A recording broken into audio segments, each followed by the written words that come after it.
Hi everyone, happy Tuesday. I hope you had a restful and relaxed long weekend with your families. I know I did, and I'm ready to be back to another week of fantastic learning. Today we're going to be talking about something that's old but also new. You guys are well on your way to becoming expert mathematicians, and a big part of that is a part of math called algebra.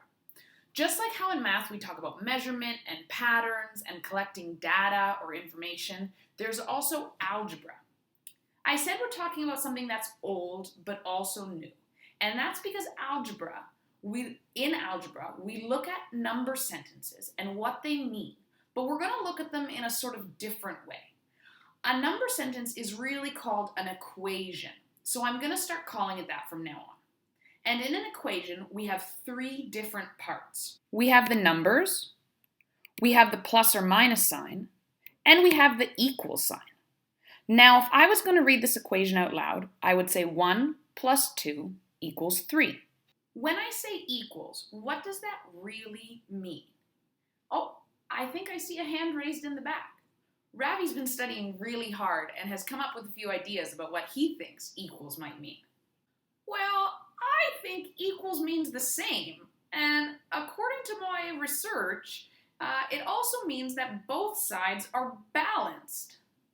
Absolutely. Thinking of the equal sign as meaning that both sides are the same or balanced is a great idea.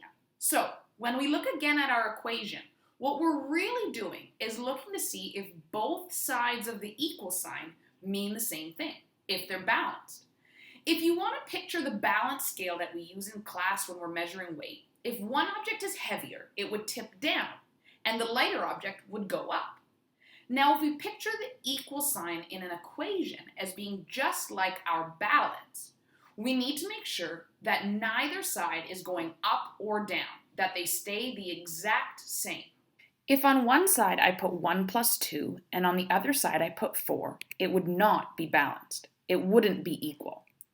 If I have 1 plus 2 on one side, I have to put something that is the same on the other side. I could put the number 3.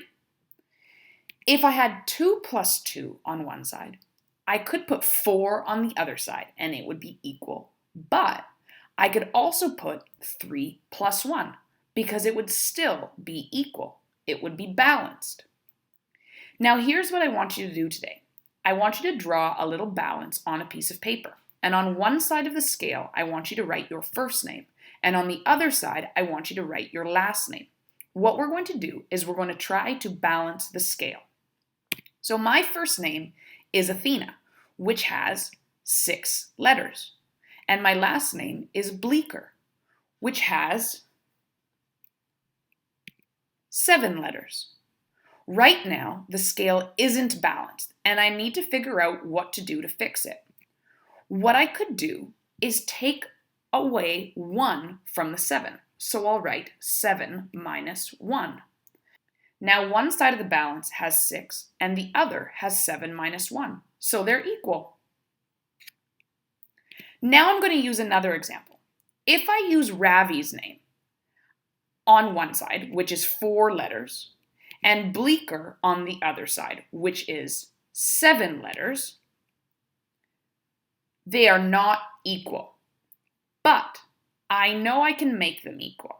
Let's say I added 1 letter to his first name.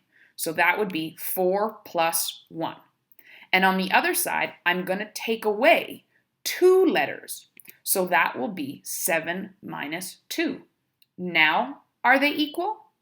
One side has 4 plus 1, which is the same as 5, and the other side has 7 minus 2, which is also the same as 5. It's balanced. It's equal.